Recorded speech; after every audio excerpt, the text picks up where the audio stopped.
Hello and welcome to another TLDR EU video.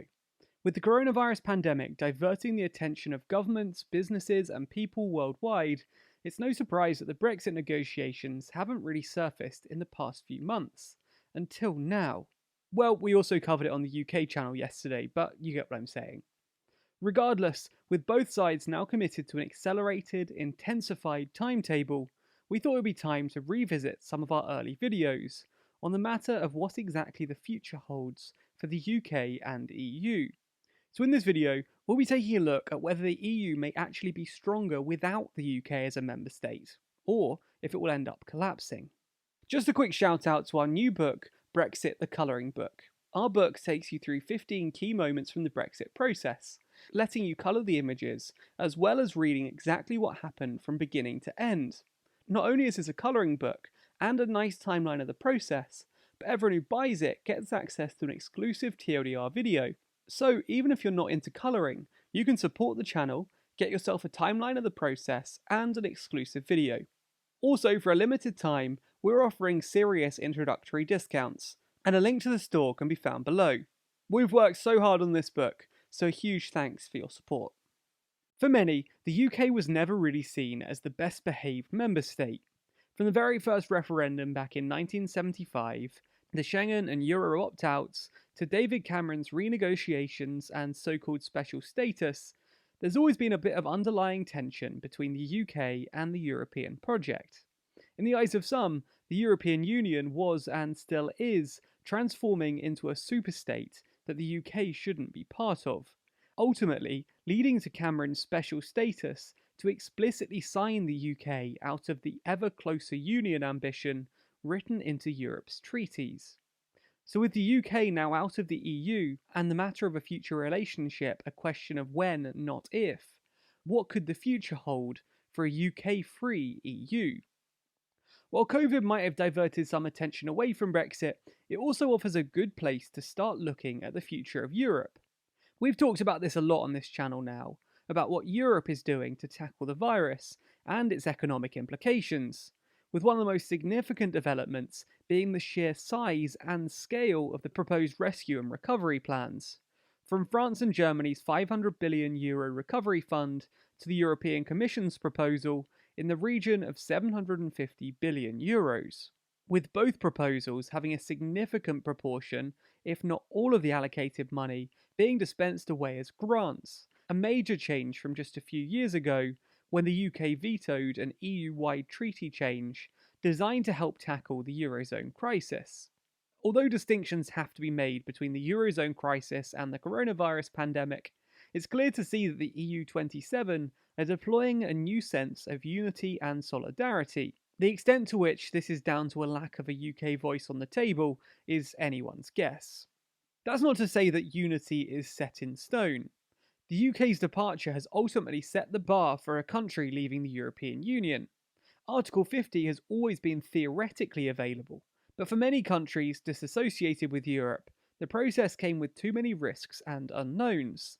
The UK has, at least, made clear the Article 50 process, and what can be expected when it comes to negotiations. This lesser uncertainty about a potential withdrawal could cause more and more countries to genuinely think about leaving the European Union, and risk undermining European unity and solidarity. That's not to say that this has begun to set in, though.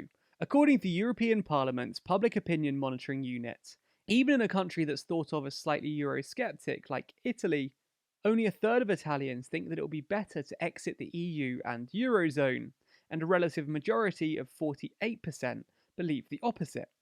Although, on a more national level, tensions haven't gone away. If anything, they've become a bit more strained.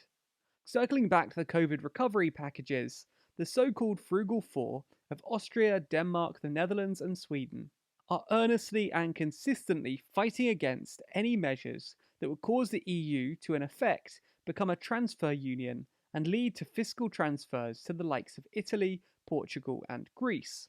Back in February, the leaders of the Frugal Four co-wrote an opinion piece in the Financial Times, calling for a responsible budget, and specifically citing the UK's departure.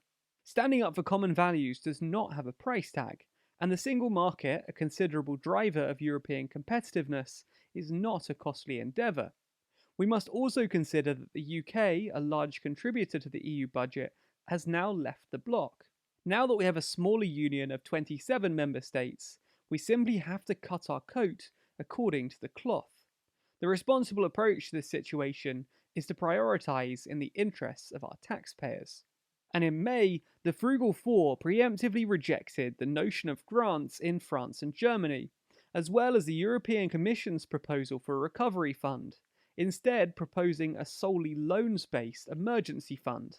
And yet again, on the 16th of June, the four leaders co-wrote another opinion piece in the Financial Times, reaffirming their opposition to any grants-based proposal, directly calling out the European Commission. Part of the European Commission's recent proposal is based on finding new ways for the bloc to finance itself. But there is no such thing as fresh or new money. Money will always have to be earned and paid back by taxpayers. That's not to say that Europe is directly at odds with each other. The French finance minister, in an interview with Der Spiegel, was at pains to stress this. In response to a question about whether the Austrian Chancellor is one of France's toughest opponents, for having criticised why the taxes of an Austrian hairdresser should help other European countries, Le Maire replied, "We don't have any opponents in Europe, only different opinions. Furthermore, Austrian hairdressers don't have to pay for the recovery fund. It will be paid by the European Commission, which will take a joint debt at an extremely favourable interest rate. And finally, the hairdresser will benefit from this clever financial arrangement, because it will ensure that she will continue to have a large number of customers." But with the UK's departure, there will certainly be a considerable power shift here. All of this is down to the principle of the blocking minority. In the words of the European Council themselves, when the Council votes on a proposal by the European Commission or High Representatives of the Union for Foreign Affairs and Security Policy, a qualified majority is reached if two conditions are met. 55% of member states vote in favour. In practice, this means 15 out of 27. And the proposal is supported by member states representing at least 65% of the total EU population. In turn, a proposal could be blocked by a blocking minority, consisting of at least 4 council members representing 35% of the EU's population. Professor John Ryan, visiting fellow at LSE Ideas, a foreign policy think tank in the London School of Economics, highlighted this power shift. With Brexit, the centre of gravity in Europe has now shifted southwards in the European Parliament, but above all in the Council. With the UK as a member, the North, defined as Germany, Sweden, Denmark, Finland, Ireland and the Netherlands, had a blocking minority of 36.8. Without the UK, this has dropped to 27.8, too small for a veto. Even with Austria and the Baltics included, the North can now be overruled. As well as this geographic power shift, the UK's departure also causes a second power shift when it comes to opt-outs. For many, the UK's departure allows Europe to speed up its integration flight path, deepening the single currency. The EU-19 Eurozone member states before Brexit consisted of 66.6% of the EU's population, but now accounts for 76.5%, making a blocking minority nigh impossible for non-Euro member states. The worry being that the economic and monetary union will slowly but surely consolidate over time, now that a major opponent and Euro opt-out has left. The freedom to speed up integration in Europe may never actually be deployed. The UK was, after all, a staunch defender of liberalism in the internal market in the early days of the Union, driving forward a reduction in internal barriers between member states. The loss of the UK's influence could make further market liberalisation, especially when it comes to the so-called digital single market, much harder. As the Centre for European Reform puts it, France and Germany, which have always supported liberalisation, will have proportionally more weight post-Brexit. EU competition policy will probably change post-Brexit. France and Germany have proposed that it should take greater account of the competition from US and Chinese corporate giants, and facilitate, rather than obstruct, the creation of pan-European champions able to compete with them. This interventionist approach has long been viewed with scepticism by the UK. The Commission and pro liberalisation states will resist, but without the UK, they will probably lose. So, what do you think? Is a UK free EU liberated or handicapped? Let us know your thoughts in the comments below. And as always, you can continue the conversation over on Discord. Be sure to subscribe to the channel for more updates as we release further videos, and hit the bell icon to be notified every time we post. You can also find more from us across all social networks simply by searching for TLDR News. Special thanks to our Patreon backers who make videos like this one possible.